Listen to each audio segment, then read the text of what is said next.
Okay, thank you, and good afternoon, Rotarians. I'd like to acknowledge Heidi as President and Trevor as Secretary, and of course Belle, who's invited me today. Also note there's a couple of University of Adelaide people here. I think Frank O'Neill is here, a previous Registrar of the University of Adelaide. There he is. Okay, well today is Remembrance Day, and I did actually have military service in one sense for about 15 years. I was teaching occupational health, environmental health to military health personnel at the RAF base, and I was also a student cadet. So I do remember those times and recognise the importance of Remembrance Day. So I'm going to talk about the topic of exposure science. And I guess most of you haven't heard of that, but let me just say that it's probably the most important aspect of preventive health.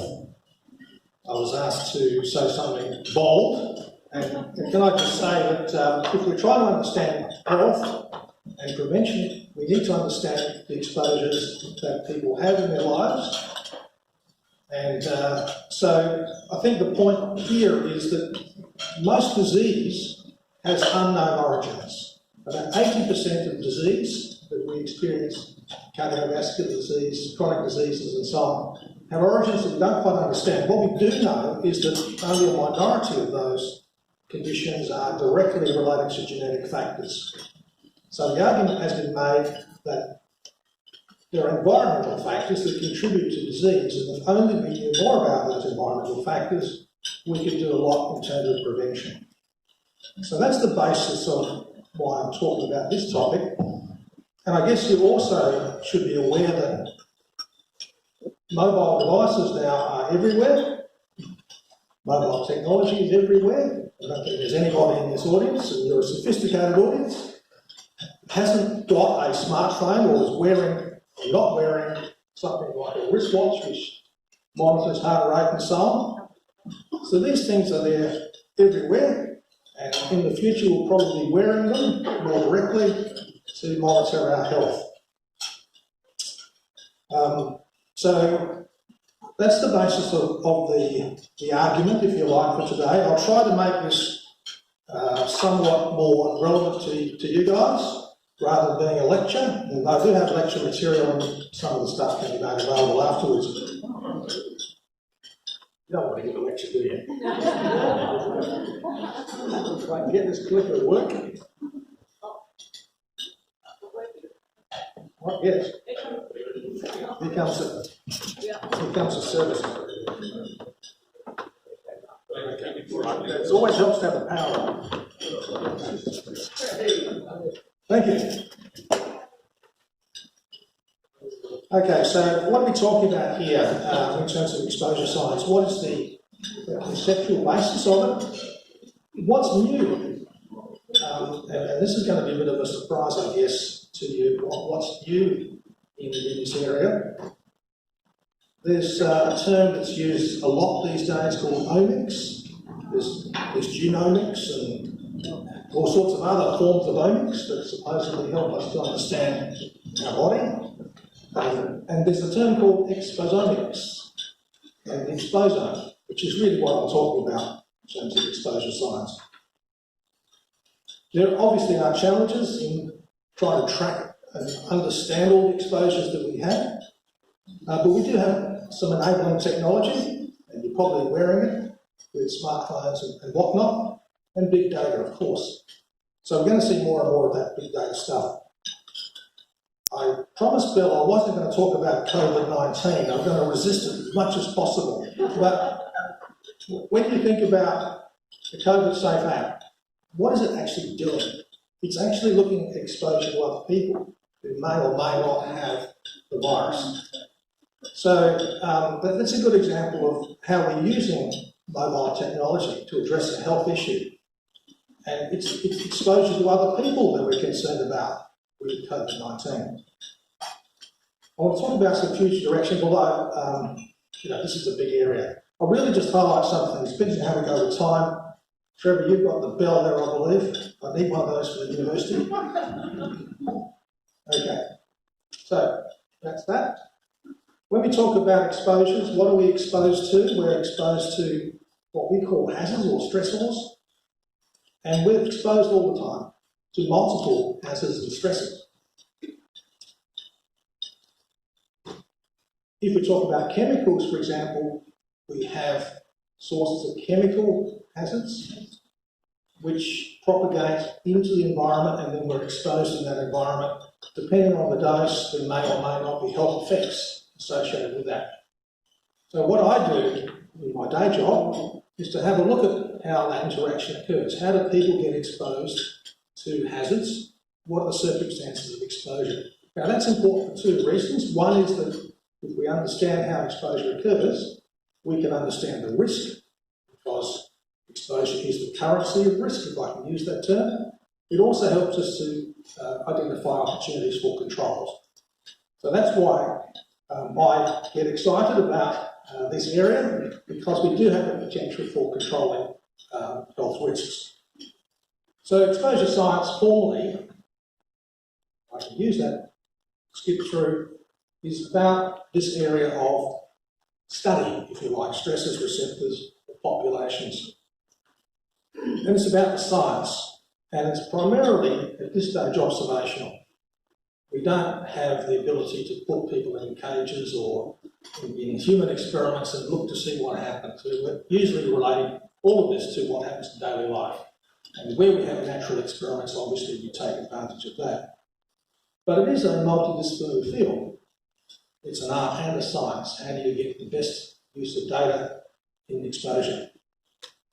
So exposure science, or exposure assessment, if you like, in science, there really relates to epidemiology, it relates to risk assessment, it relates to hazard control, and also hazard surveillance.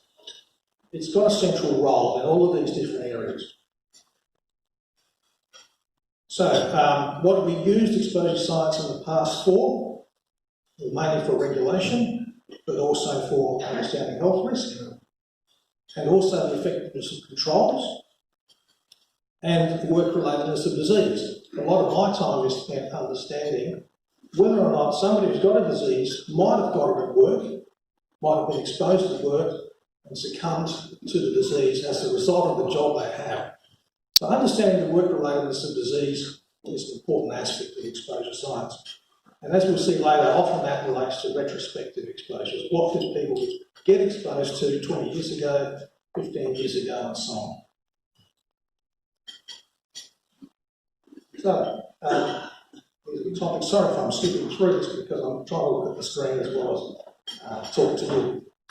But in terms of risk assessment, if we're exposed to a hazard, the extent of the risk is associated with the exposure. On the other side of the coin, if you like, is susceptibility. We know that some people are more susceptible than others, and so the combination of exposure and susceptibility needs to be taken into account. If we understand those things, we can make an estimate of the probability of disease, or what we call a risk, in a population or in an individual. But the science area here has undergone a bit of a change. In fact, it's probably a revolution. What we're seeing is we're using exposure science or exposure assessment to educate people, to make people aware. We're seeing measurements of the environment being included in school curriculum.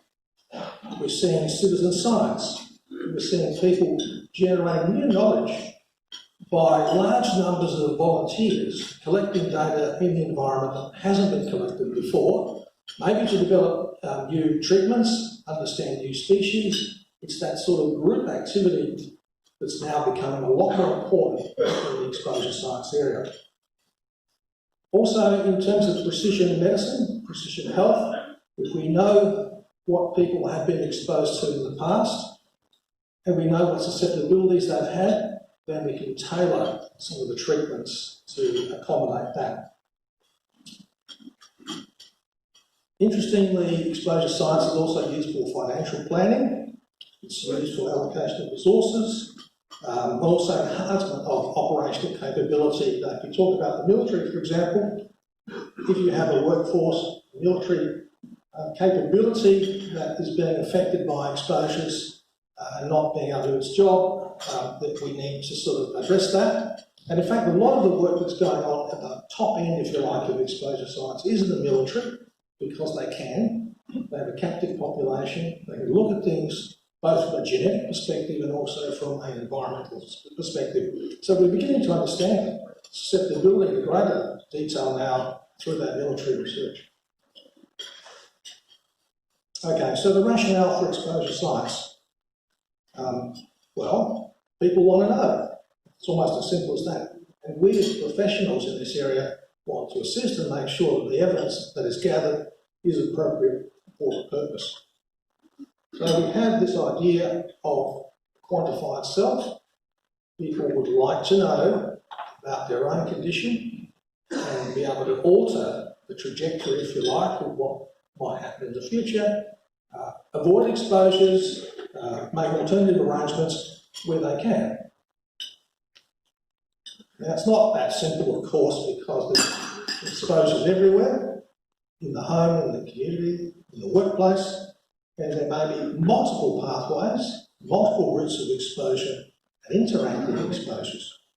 So just from a chemical perspective, for example, we have ingestion, inhalation, skin contact, and they contribute to our uptake, if you like. Or we could have all of these with young kids. That's a gem, that slide. I really like it because it sort of captures everything. You know what kids are like. So some of the issues that we have to deal with in trying to get the data, get the evidence, is the fact that a lot of these exposures vary vastly with time. Okay? And they also vary vastly with regards to space. So spatio-temporal variability is quite important, particularly if it's outdoors. We'd like to get real-time data. It's not, comfortable or nice to wait a week or so to get your results. We want to know what's going on almost immediately. And we want to know about mixtures and mixed exposures and retrospective exposures. And of course, in doing any of this kind of work, it can be quite expensive, it can be almost unethical. I don't have all that gear and carry with me, of course.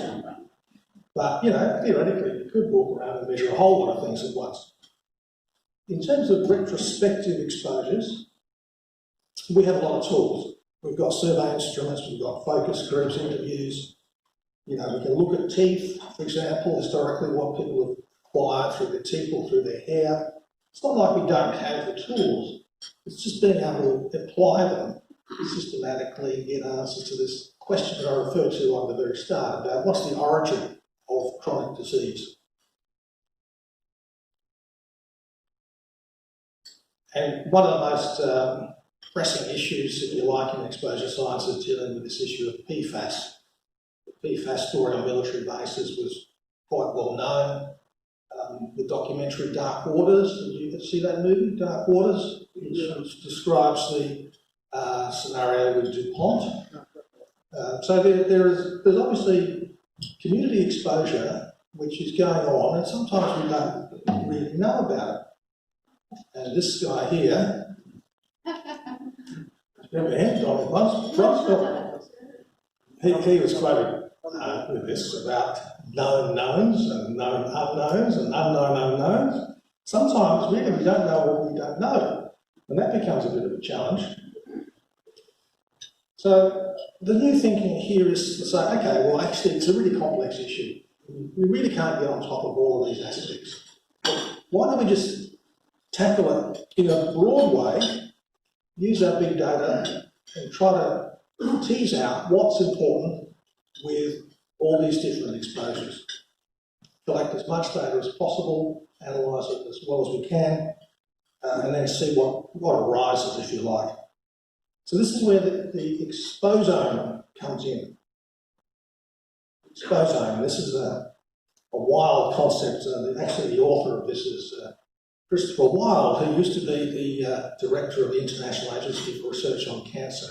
So here's the guy in charge of the cancer institution saying, we actually don't know what cancers arise from, but we should make an attempt to gather as much as we can and recognising that we already have a lot of information about genome. We can get genome data pretty easily, but getting exposure data is actually quite complex. Traditionally, what we've looked at is the environmental factors, but now we should be looking at things that happen inside the body, inflammation processes, metabolism process, biome, microbiome processes. How does that affect people's health? And what exposure are we talking about there? And we've also got the general community style exposures. That's a very broad topic. What do kids get exposed to in their education, in their daily life, and how does that feed into ultimately the life story? So the exposome is a concept at the moment. It's not to say that we can actually measure it to any great extent, but we're making an attempt to use it for a purpose. And exposomics, all those tools that apply in that area. So, how do we get the detailed data? Well, one way of doing it is to measure cohorts, in other words. In other words, look at people throughout their whole life cycle, from conception, childhood, and adulthood, and old age. How can we look at what people have been exposed to in that sort of time course, what diseases have they acquired, and then work out with that kind of data what we might see as relationships that could then be utilised for prevention purposes. We have a number of these studies going on around in Australia and around the world. Yeah, so it applies to everybody here in this room. And I can just say that in New Zealand they've had quite a lot of success with this. They've had a study called the Dunedin Study, which has been going for 40 years, and now 3 generations of people have participated in surveys and blood samples and all that sort of thing to get information about what their life trajectory has been. There's also another study called Growing Up in New Zealand, which looks at children, and there are studies in Australia as well, which are large cohort studies collecting lots of data with questionnaire surveys, blood samples and all sorts of other things, to try to work out how we can influence that pathway, if you like, towards health. We also have resources like these sorts of things, the handbooks, that describe how much time people spend in the shower, for example, or if you have a child putting their fingers in their mouth, how much dirt does that represent, Well, how much dirt does it represent? If you think about it. Well, somebody's actually trying to measure it, it's about 2 or 3 milligrams. But over a period of time, yes, you can get that kind of data. And measuring exposure is quite diverse. I won't go into the detail here, we've got lots of tools that we can use. I'll talk about some of them that are based on artificial intelligence and big data, just so that you're aware of where things are going. Some of it is actually being captured by organisations like Google and Apple anyway, and how they're using that kind of exposure data for their own purposes, it's sort of gradually working out. So this is just a sort of a snapshot of the different techniques that can be used. Everything from analysing saliva, blood, urine, teeth, through to pictures of people, pictures of environments, air concentrations, noise levels, that sort of stuff. And this is our biggest friend, I guess, the smartphone. The smartphone is the portal for all this exposure data. So we may not realise it, but when we are wearing a smartphone, there's a lot of data captured. And the manufacturers are well aware of that, and they want to increase that. So when you sort of break down a smartphone, you see all these different sensors, not just the camera, but accelerometers and heart rate monitors and whatever else. And people buy these phones for the features to improve their health, as for clinicians to recommend individual monitoring, for example. Things like the blood pressure measurements with an attachment, or the cardiovascular style measurements, those kinds of things can be quite important for individual self-health monitoring. I want to refer to another study here that was done in the UK, and this is based on using a smartphone to record our experiences. And this is in relation to the neurological or the pain experience that people have associated with arthritis and other conditions. This is a study that's called Cloudy with Pain, based in the UK. And what they've done is they've recruited a whole lot of people, tens of thousands of people walk around with smartphones, and they've got this app on their phone, and they link that data with the weather to work out whether or not people do experience more pain or different types of pain depending on the weather conditions. Now that was always a hypothesis, that barometric pressure changes could influence people's experience of pain, but this was the first study that was actually looking at that. And the reason I mention it is because my daughter-in-law has actually been involved with this research in the UK, and she's generated a lot of useful information on the big data approach. So that's where we are, big data, and hopefully not big rubbish, because one of the jobs that we have as scientists is to work out what is useful, what's not useful, and just to normalise things, because the collection of data by itself doesn't necessarily mean it's valuable. It could be quite confusing. There are technologies now and approaches that can assess the quality. Okay, I've got the message there. And that's the way we can sort of approach the usefulness aspect of this kind of information. Artificial intelligence. Now you imagine a city street and vehicles travelling down the street.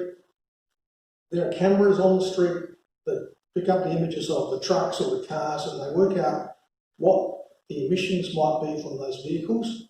And then for those people living on the roadway, estimate or predict what the noise levels might be or what the air pollution levels might be. So it depends on how you want to look at this problem. You could use the cameras and big data and data recognition to provide risk estimates, if you like, in real time, effectively. So that's a good point. Okay, just one more example. A study we've done with elderly people in Adelaide. It's actually in the north of South Australia, south, and also in the city itself, where we installed sensors in people's homes, and then the occupants of the home record on a tablet what their experience is.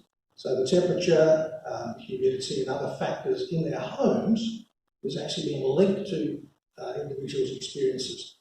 That information is uploaded to a central site and used not only to understand how people experience their indoor environment, because this can be important for elderly people who may otherwise experience problems and then be in institutional care and so on. We'll try to prevent that, have people stay in their home as much as possible. But that information is useful for design, actually, design of homes.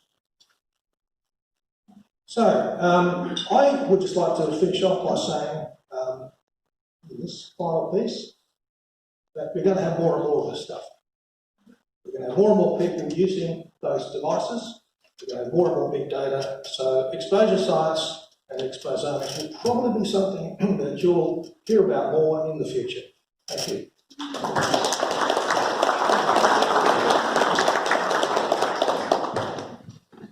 Thank you very much to Professor Dino, and I'm sure there must be questions that you have for him on so many levels. We've got a couple of microphones around if you want to put your hand up, ask questions.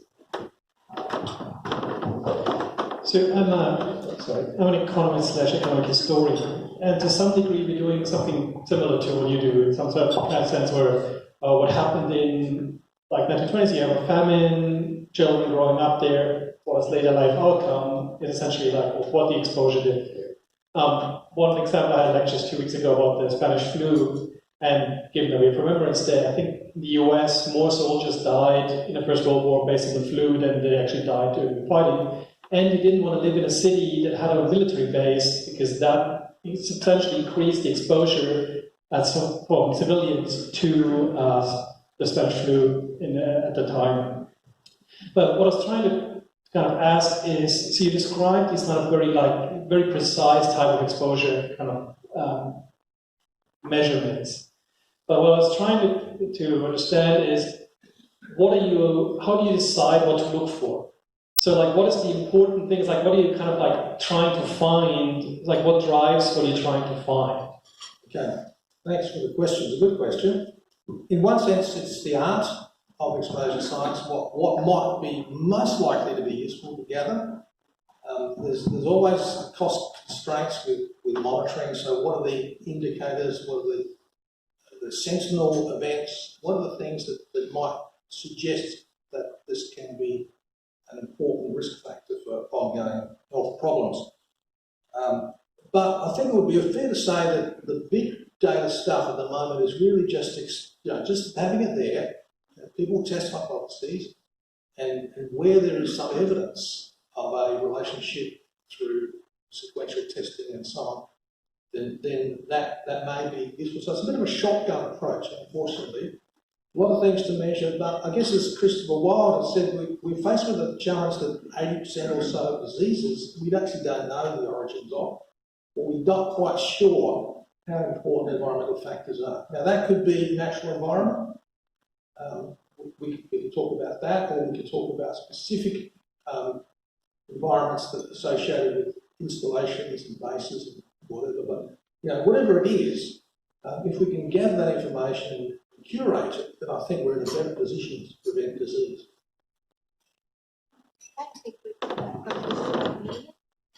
Hello, my name is Sorrel. I'm actually one of your guinea pigs. About 10 years ago, DVA contacted me and they asked me if I was on HMAS Perth during the early 1980s. And they asked me to come in, and it turns out that I am at high risk of mesothelioma because of how we stripped off the asbestos on the ship. And so what DVA is now doing is they're actually monitoring my environmental and health outcomes to see if there are additional factors to the development of mesothelioma apart from just pure exposure to asbestos. And it's proving to be a very interesting exercise, and yes, I do have one of the watchers on to assist them in that regard. So that's just a comment. Well, thank you. I think that is an example of what we're trying to do in one way or another to alter the trajectory in some regard, to understand the trajectory.